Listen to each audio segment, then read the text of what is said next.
여러분 혹시 주보 다 가지고 계십니까? 네, 우리 교회 주보 그 겉쪽에 가운데 제일 위에 보시면 우리 교회 소개 부분란에 이렇게 우리 교회를 소개하고 있습니다. 제가 한번 읽어드리겠습니다. 우리 교회는 사랑의 교회, 충현교회, 분당 우리 교회가 속해 있는 대한예수교장로회 합동 측 소속입니다.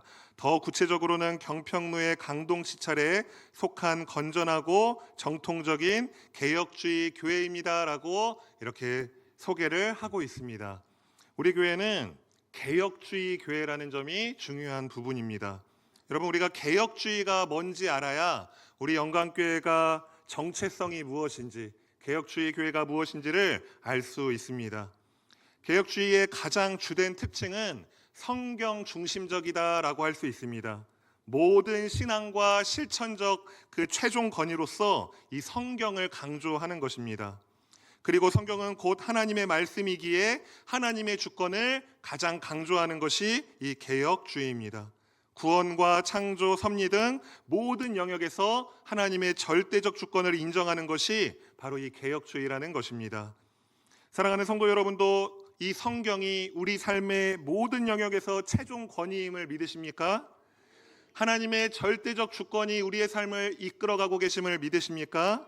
아멘. 이것은 우리가 개혁주의를 잘 따르고 있다는 것입니다. 이 개혁주의의 대표적 인물이 바로 칼빈입니다. 이 칼빈은 자신이 정리한 5가지 교리를 통해서 개혁주의가 무엇인지 그 핵심에 대해서 잘 말씀해주고 있습니다.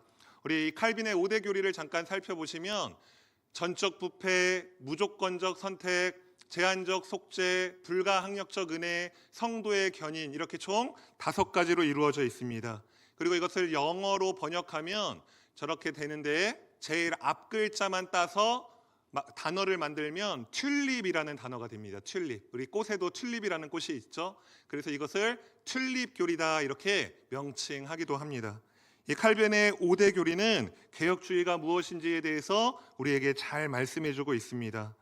저는 이 청년부에서 지난 4번의 설교를 통해서 이 칼빈의 5대 교리 처음부터 4번째까지 전적 타락, 무조건적 선택, 제한적 속죄, 불가항력적 은혜에 대해서 함께 나누었습니다. 그리고 오늘은 마지막으로 이 성도의 견인 5번째 교리를 함께 나누고자 합니다. 그러기 전에 우리 성도님들께는 제가 이 앞에 4가지 설교를 전하지 못하였기 때문에 간단하게 요약해서 말씀드리도록 하겠습니다. 먼저 이 전적 타락이라는 것은 아담과 하와의 선악과 사건으로 인해서 인간이 더 이상 선을 행할 능력이 없는 것을 말합니다. 그것은 인간이 아무리 공로를 쌓는다 할지라도 이 구원에 이를 수 없다는 것을 말하는 것이 이 전적 타락 교리입니다. 그리고 2번째 이 무조건적 선택은 하나님께서 이런 전적 타락한 우리를 창세 전에 자기의 기쁘신 뜻에 따라 우리를 선택해 주셨다. 이것을 무조건적 선택이라고 합니다. 그러니까 이건 역시 우리가 윤리적 행위를 해서 도덕적 공로를 쌓아서 구원받을 수 있는 것이 아니라 오직 하나님의 주권적 은혜로 인하여서 선택받은 것이다. 이것을 이야기해 주는 것입니다. 3번째 제한적 속죄는 하나님께 선택된 자만이 이 그리스도의 구원의 은혜를 입을 수 있다는 것입니다. 이 말씀 무엇이냐면 우리의 그 구속사역, 예수님께서 이루어주신 구속사역이 하나님께 선택받은 자들만 은혜를 누릴 수 있다는 것입니다. 우리는 이것을 통해서 우리를 향한 이 하나님의 구원 계획이 얼마나 확실한 것인지, 얼마나 은혜가 있는 것인지를 이 제한적 속죄를 통해서 깨닫게 됩니다.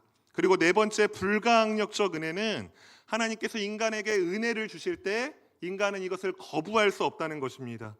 어떻게 보면 이게 되게 강압적으로 들릴 수 있지만 하나님의 은혜를 우리가 취사 선택할 수 없다는 것이 우리 인간이 얼마나 타락한 존재인지를 알면 너무나 감사한 일인 것입니다. 이 말은 우리의 구원이 결코 취소될 수 없다는 것입니다. 우리의 감정에 따라, 우리의 어떤 상태에 따라 구원이 될 수도 있고 취소될 수도 있다는 것이 아니라 하나님께서 불가항력적으로 우리에게 은혜를 주시기에 우리의 구원은 결코 취소될 수 없다는 것을 이야기해 주는 것입니다. 그렇기 때문에 이 칼빈의 4가지 살펴본 교리는 우리에게 하나님의 주권적 은혜가 얼마나 큰지를 우리에게 말씀해 주고 있습니다. 그리고 오늘은 이 모든 교리의 정점이자 이 구원이 얼마나 확실한지를 보여주는 성도의 견인에 대해서 함께 살펴보고자 합니다. 오늘 설교를 통해서 우리 사랑하는 영광교회 성도 여러분이 하나님께서 주신 이 구원이 얼마나 감사한 것인지, 얼마나 값진 은혜인지를 다시 한번 깨닫고 하나님 앞에 영광 돌리는 삶으로 나아가시기를 주님의 이름으로 축복합니다.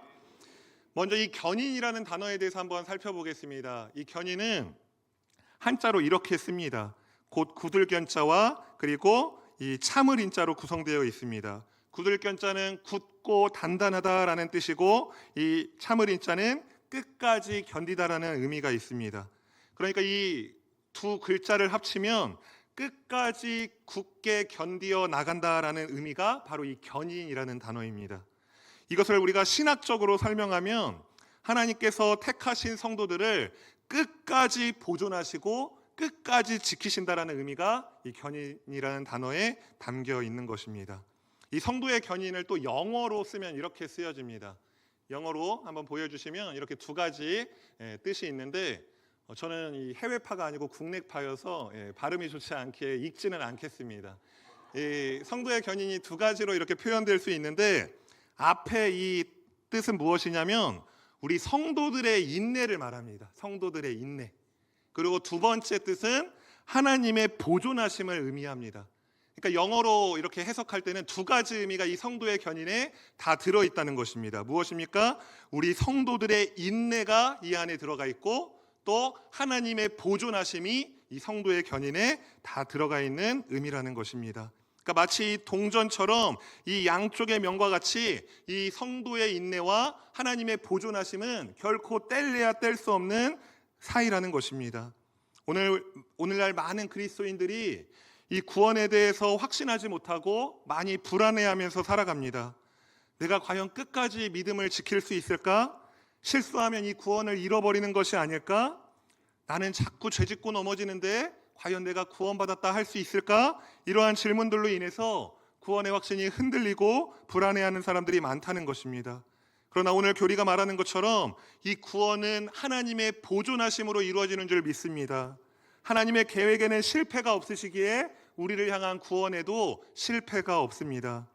또 반대로 구원파와 같이 어떤 사람들은 이 구원에 대해서 잘못 오해하여서 이제 내가 한번 구원받았으니까 이제는 마음대로 안일하게 살아도 된다, 이렇게 생각하는 태도도 있습니다. 그런데 성경은 우리에게 성도의 인내에 대해서도 강조한다는 것입니다. 구원받았으니까 앞으로 그냥 죄짓고 살아도 상관없다, 세상의 것 편하게 추구하면서 살아가라, 이렇게 말씀하시지 않고 깨어 기도하라고 말씀하시고 끝까지 싸우라고 말씀하고 있습니다. 그러니까 이 칼빈의 마지막 교리인 성도의 견인은 우리의 구원이 우리의 능력이나 신실함이 아니라 하나님의 신실하심과 능력에 근거하고 있음을 말하는 동시에 우리 인간의 책임과 순종도 반드시 필요하다는 것을 말씀하고 있습니다. 하나님께서 우리를 끝까지 지키신다는 이 진리가 우리의 어떤 영적 안일함이나 게으름의 핑계가 되어서는 안 된다는 것입니다. 그러면 먼저 이 성도의 견인에 있어서 이 하나님의 주권적 보존하심이 어떻게 성경에서 나타나고 있는지를 말씀을 통해서 함께 살펴보도록 하겠습니다. 먼저 로마서 8장 29절과 30절에 이렇게 말씀합니다. 하나님이 미리 아신 자들을 또한 그 아들의 형상을 본받게 하기 위하여 미리 정하셨으니 또 미리 정하신 그들을 또한 부르시고 부르신 그들을 또한 의롭다 하시고 의롭다 하신 그들을 또한 영화롭게 하셨느니라 라고 말씀하고 있습니다. 우리는 이 구절에서 하나님의 구원 사역이 마치 황금 사슬처럼 얼마나 견고하게 끊어지지 않게 연결되어 있는지를 살펴볼 수가 있습니다. 하나님은 예정하신 자들을 부르셨습니다. 그리고 부르신 자들을 의롭다 하셨습니다. 그리고 의롭다 하신 이들을 영화롭게 하신다라고 말씀하고 있습니다. 여기서 이 영화란 우리의 이 최종적인 구원의 완성을 이야기하는 것입니다. 그러니까 하나님께서 우리를 부르심으로 시작하신 구원은 우리가 영화됨으로 끝까지 그 구원이 완성된다는 것을 성경은 분명하게 말씀해주고 있습니다. 또 한 가지 증거는 예수님께서 우리를 위해서 기도하고 있다는 것입니다. 요한복음 17장 24절에 보시면 아버지여, 내게 주신 자도 나 있는 곳에 나와 함께 있어 아버지께서 창세전부터 나를 사랑하심으로 내게 주신 나의 영광을 그들로 보게 하시기를 원하옵나이다 라고 예수님께서 우리를 위하여, 제자들을 위하여 이렇게 기도하고 있다는 것입니다. 나를 위하여 그 주신 자들도 나와 함께 있게 하옵소서라고 기도하는 것입니다. 또 누가복음에서는 이렇게 기도하십니다. 22장 32절에 그러나 내가 너를 위하여 내 믿음이 떨어지지 않기를 기도하였노니 너는 돌이킨 후에 내 형제를 굳게 하라 라고 말씀하십니다.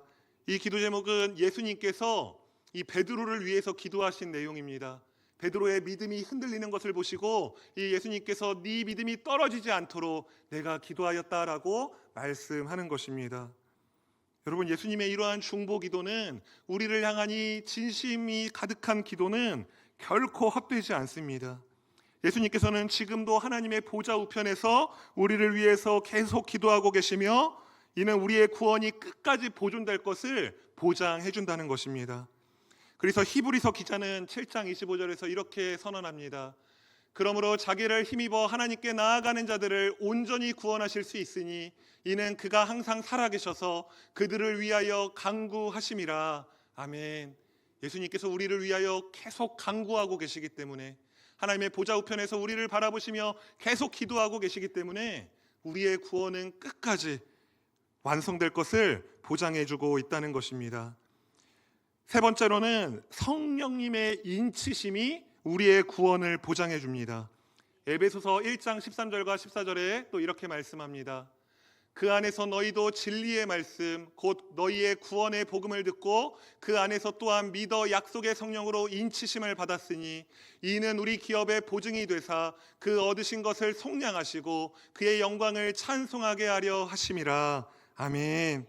여기서 이 인치심이라는 단어는 고대 사회에서 문서나 물건에 도장을 찍어가지고 이것이 진짜다라는 걸 보증할 때 사용한 단어입니다. 즉 성령님께서 우리 안에 인치심은 우리 안에 거하신다라는 그 확실함을 보여주는 내용인 것입니다. 우리가 지금까지 세 가지 살펴보았습니다.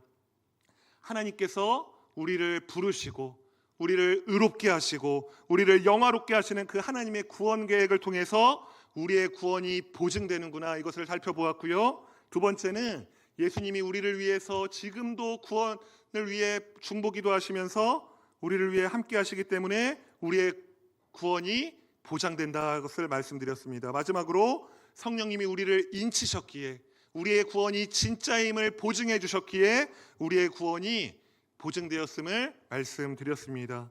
그러니까 우리의 구원은 삼위일체 하나님의 역사이며 작품입니다. 삼위 하나님은 완전하신 하나님을 말씀합니다.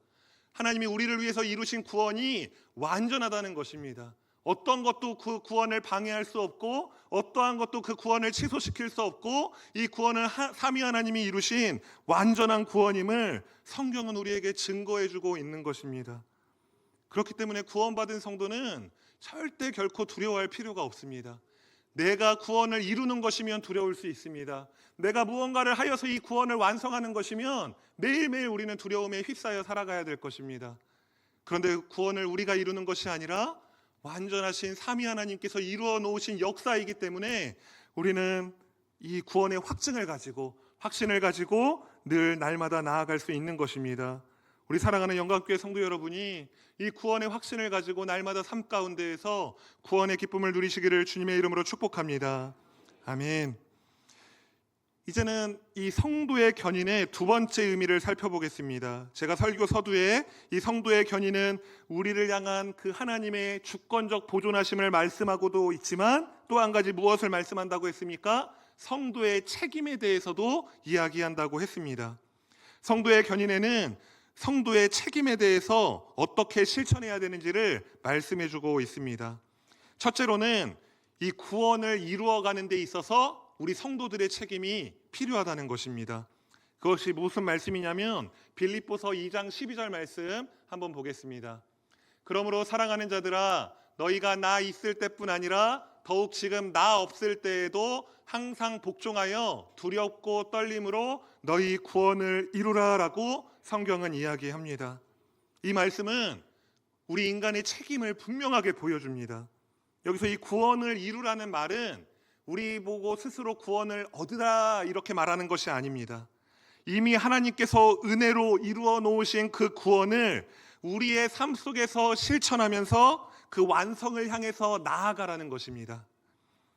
그리고 두렵고 떨림으로 하라는 것은 이 구원의 은혜를 결코 가볍게 여기지 말고 값싼 은혜로 여기지 말고 경건한 마음과 진지한 태도로 이 구원을 대하라는 뜻입니다. 그러니까 우리 안에서 일하시는 분은 하나님이시지만 우리는 그 은혜를 두렵고 떨림으로 성실한 자세로 반응해야 한다는 것을 성경은 말씀해 주고 있습니다.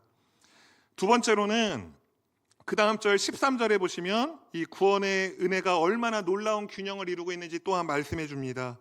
너희 안에서 행하시는 이는 하나님이시니 자기의 기쁘신 뜻을 위하여 너희에게 소원을 두고 행하게 하신다라고 말씀하십니다. 그러니까 말씀드린 것처럼 우리가 구원을 이루는 것이 아니라 구원을 이루시는 분은 우리 안에서 하나님께서 행하심으로 이루시고 우리는 그것을 믿음으로 하나님의 보존하심을 신뢰함으로 그 구원을 실천하고 삶 속에서 살아가기 위해서 힘써야 한다는 것을 말씀해 주고 있습니다. 우리 두 번째 한번 살펴보겠습니다. 두 번째는 우리의 이 구원의 삶은 믿음의 경주라는 것입니다. 히브리서 12장 1절과 2절이 잘 말씀해 주고 있습니다. 이러므로 우리에게 구름같이 둘러싼 허다한 증인들이 있으니 모든 무거운 것과 얽매이기 쉬운 죄를 벗어버리고 인내로써 우리 앞에 당한 경주를 하며 믿음의 주여 또 온전하게 하신 이인 예수를 바라보자라고 이렇게 말씀하고 있습니다. 말씀을 잠시 띄워주시면 성경에서는 우리의 신앙생활을 믿음의 경주다 이렇게 비유를 들고 있습니다. 그렇다는 것은 우리의 신앙이 우리가 싸워야 될 싸움이라는 것을 말씀해 주고 있는 것입니다. 그런데 이 경주는 마치 100m 달리기처럼 초반부터 막 우리의 힘을 다해서 나아가는 그런 경주가 아니라 마라톤 경주처럼 정말 먼 그 결승점을 바라보면서 하루하루 성실하게 싸워가야 하는 경주임을 성경은 우리에게 말씀해 주고 있습니다. 그래서 이 히브리서 저자가 이 경주를 완주하기 위해서는 우리가 삶 가운데에서 어떻게 해야 되는지, 무엇을 실천해야 되는지를 세 가지로 말씀해 주고 있습니다. 첫 번째는 모든 무거운 것과 얽매이기 쉬운 죄를 벗어버리라 이렇게 말씀합니다. 여러분, 우리가 마라톤 경주를 하더라도 그 옷이나 신발 이런 것들이 엄청 비싼 가격이라고 합니다. 왜냐하면 엄청 가벼운 소재를 사용해야 되기 때문에 그냥 아무런 소재를 사용하지 않고 아무런 신발을 신고 하는 게 아니라 정말 우리는 보기도 어려운 그러한 소재를 사용하여서 이 신발과 옷을 만든다고 합니다. 그러니까 몸이 가벼워야 끝까지 편하게 또 끝까지 그 경주를 완주할 수 있기 때문입니다. 그러니까 바울은 우리가 이 믿음의 경주를 완주하기 위해서는 우리가 짊어지고 있는 그 무거운 죄악들, 그것을 벗어버리라고 이야기하는 것입니다. 죄를 계속 가지고 있는 것이 아니라 이 죄의 회개함을 계속 미루는 것이 아니라 하나님 앞에 이 죄를 가지고 나와서 속히 가지고 나와서 회개함으로 그 무거운 짐을 벗어버릴 것을 우리에게 말씀해 줍니다. 또 두 번째로는 인내로서 우리 앞에 당한 경주를 하라 이렇게 이야기합니다. 여러분, 우리가 경주를 하다 보면 정말 숨이 차서 힘들 때가 있습니다. 정말 자리에 주저앉고 포기하고 싶을 때가 있습니다. 그런데 바울은 우리에게 인내함을 요구합니다. 저는 이 성도의 가장 가치 있는 성품 중에 하나가 무엇이냐면 인내라고 생각합니다. 다른 어떤 것이 아니라 정말 성도에게는 이 인내함의 성품이 없으면 온전히 그 하나님 앞에 설 수 없기에 이 인내하는 것이 너무나 중요하다라는 생각이 듭니다. 그래서 우리는 이 구원의 믿음의 경주를 할 때 이 인내함을 항상 하나님 앞에 구해야 합니다. 그냥 내 감정에 따라 내 상황에 따라 구원을 판단하고 또 신앙생활하는 게 아니라 하나님께서 이 구원을 이루어 놓으셨다는 확신을 가지고 삶의 시험과 고난 속에서 끝까지 인내로 싸워 나아가는 것입니다. 마지막으로 바울은 예수 그리스도를 바라보라 이렇게 이야기합니다. 결국에는 이 경주의 핵심은 예수님을 우리가 바라보느냐 아니면 바라보지 않느냐에 달려 있습니다. 우리가 정말 죽을 것 같고 정말 이 경주를 완주할 수 없을 것 같다라는 느낌이 든다 할지라도 우리가 눈을 들어서 저 예수 그리스도를 바라보면 이 경주를 끝까지 할 수 있도록 주님께서 힘을 주신다는 것입니다. 바울은 이 세 가지를 통해서 우리가 우리의 삶에서도 우리의 책임을 통해, 성도의 책임을 통해 이 구원을 함께 이루어가고 가야 됨을 말씀해 주고 있습니다. 마지막으로 고린도후서 13장 5절은 우리가 이 신앙을 점검하고 확증해야 함을 말씀해 주고 있습니다. 고린도후서 13장 5절 이렇게 말씀합니다.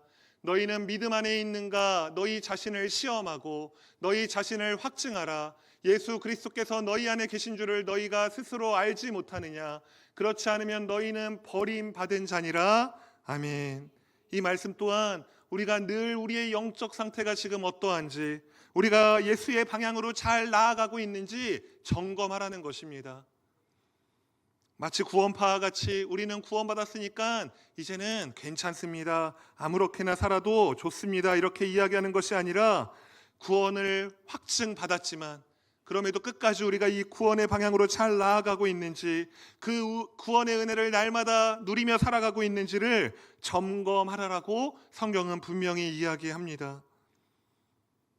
그래서 우리는 날마다 부지런히 하나님 말씀에 순종해야 합니다. 그냥 헤세드 기도회 때만, 그냥 에바다 기도회 때만, 말씀 부흥회 때만 잠깐 은혜 받고 그것으로 끝나는 것이 아니라 그 은혜가 우리의 삶에 계속 이어질 수 있도록, 올 한 해의 삶 가운데 매일매일 그 은혜가 경험되어질 수 있도록 계속 깨어서 우리의 신앙을 점검해야 된다는 것입니다. 사랑하는 우리 영광교회 성도 여러분은 하나님께서 주권적으로 이루어 놓으신 이 구원하심을 우리의 책임을 다함으로써 그 구원을 완벽하게 누리며 살아가시기를 주님의 이름으로 소망합니다. 아멘. 우리 이제 말씀을 좀 정리하도록 하겠습니다. 우리는 지금까지 성도의 견인에 대해서 함께 살펴보았습니다. 이 교리가 우리의 실제적인 삶 가운데 어떤 의미를 주는지를 제가 한번 세 가지로 정리해 보았습니다. 먼저 첫 번째로는 이 성도의 견인 교리는 실패와 넘어짐 속에서도 우리에게 소망을 준다는 교리입니다. 시편 37편 24절에 보시면 이렇게 고백합니다. 저는 넘어지나 아주 엎드러지지 아니함은 여호와께서 그의 손으로 붙드심이로다 라고 고백합니다. 우리가 넘어질 수 있습니다. 우리가 엎드려질 수 있습니다. 그런데 우리가 아예 실족하지 않을 수 있음은 하나님께서 그 손으로 우리를 붙들어주고 계시기 때문입니다. 그러니까 우리는 실패하고 넘어지더라도 이 성도의 견인 교리를 기억하며 하나님께 끝까지 소망을 두고 다시 일어나서 나아가야 하는 것입니다. 베드로가 어땠습니까? 예수님을 3번이나 부인하는 아주 충격적인, 정말 인생의 회복이 불가능할 정도의 실수를 하고 말았습니다. 그런데 예수님께서는 그의 그러한 실수마저도 사용하셔서 베드로를 통해서 이 예수 그리스도의 복음이 전파되도록 역사하셨다는 것입니다. 우리가 삶에서 경험하는 어떤 실수와 실패들은 아무런 쓸모없는 것들이 아닙니다. 하나님께서 그것들을 다 사용하셔서 예수 그리스도의 복음이 전파되는 일에 귀하게 사용하시고 역사하신다는 것을 기억하시기 바랍니다. 두 번째로 이 성도의 견인 교리는 영적인 안일함을 경계하게 한다는 것입니다. 우리가 먹고 마시자, 내일 죽으리라, 이러한 태도는 결코 성경적이지 않습니다. 세상은 계속 우리를 이렇게 유혹합니다. 한 번뿐인 인생 즐기면서 살아야지, 이렇게 우리를 계속 우리의 귀에 달콤한 속삭임으로 이 세상을 편하게 살아갈 것을 자꾸 우리에게 말하고 있습니다. 그런데 성경은 우리의 이러한 영적 안일함을 경계해야 한다라고 이야기합니다. 그래서 우리는 먹고 마시자 이렇게 하나님 앞에 나아가는 것이 아니라 우리가 더욱 깨어서 기도하게 하옵소서, 우리가 이 믿음의 경주를 끝까지 싸워서 이기게 하여 주시옵소서, 완주하게 하여 주시옵소서, 이렇게 하나님 앞에 기도하면서 이 믿음의 경주를 계속 해나가야 한다는 것입니다. 마지막으로 이 성도의 견인 교리는 우리에게 종말론적 소망을 굳게 해줍니다. 무슨 말씀이냐면 고린도전서 1장 8절과 9절에 이렇게 설명합니다. 주께서 너희를 우리 주 예수 그리스도의 날에 책망할 것이 없는 자로 끝까지 경고하게 하시리라. 너희를 불러 그의 아들 예수 그리스도 우리 주와 더불어 교제하게 하시는 하나님은 미쁘시도다라고 말씀하고 있습니다. 하나님께서는 우리가 주님이 다시 오시는 그날까지 우리가 끝까지 견고하게 이 신앙의 싸움을 해나갈 수 있도록 우리를 계속해서 우리와 함께 하신다는 것입니다. 우리는 가끔 삶이 너무나 분주하여서 너무나 바쁘고 또 너무나 많은 문제들로 인하여서 예수님께서 다시 오실 것을 망각하고 살아갑니다. 그냥 현실에 치여서 이 현실의 문제 해결하는 게 먼저지 이렇게 생각하면서 우리의 현실이 마치 다인 것처럼 살아간다는 것입니다. 근데 성경은 끊임없이 우리에게 주님이 다시 오실 것이다. 너희가 종말론적 소망을 가지고 살아가야 한다. 끝까지 견고히 지키며 살아가야 한다라고 우리에게 말씀해주고 있습니다. 예수님께서 주님이 다시 오시는 그날까지 우리의 이 구원의 소망을 끝까지 지켜주실 줄 믿습니다. 그렇기 때문에 우리는 이 주님이 다시 오실 것을 기억하면서 소망을 잃지 말고 늘 날마다 구원의 은혜를 누리며 살아가시기를 주님의 이름으로 간절히 소망합니다. 아멘. 이제 마지막으로 이 말씀을 드리면서 도전을 드리면서 이 설교를 마치도록 하겠습니다. 사랑하는 성도 여러분, 오늘 이 성도의 견인은 우리에게 희망을 줍니다. 우리의 구원이 이미 확증되었고 그것을 통해서 우리는 충분히 이 고난의 삶 속에서도 구원의 기쁨을 누릴 수 있음을 우리가 깨닫게 되었습니다. 우리 함께 고린도전서 15장 58절 말씀을 함께 읽어보도록 하겠습니다. 시작. 그러므로 내 사랑하는 형제들아, 견실하며 흔들리지 말고 항상 주의 일에 더욱 힘쓰는 자들이 되라. 이는 너희 수고가 주 안에서 헛되지 않은 줄 알미라. 아멘. 우리를 끝까지 지키시는 하나님께서 우리 영광교회 모든 성도 여러분의 삶 속에 역사하시며 그 구원의 기쁨을 누리게 하시기를 주님의 이름으로 간절히 축복합니다. 아멘. 기도하시고 찬양하도록 하겠습니다. 하나님 아버지, 오늘도 귀한 말씀을 통해 성도의 견인이라는 놀라운 진리를 깨닫게 하시니 감사합니다. 우리를 향한 하나님의 사랑이 변함없으시며 우리를 위해서 이루어 놓으신 그 구원의 역사가 반드시 완성될 것임을 말씀해 주시니 감사합니다. 우리가 이 구원의 말씀을 의지하며 주님이 다시 오시는 그날까지 이 믿음의 경주를 끝까지 해낼 수 있도록 주님께서 함께하여 주시옵소서. 감사드리며 예수님의 이름으로 기도합니다. 아멘. 우리 이 시간 나의 힘이 되신 여호와여,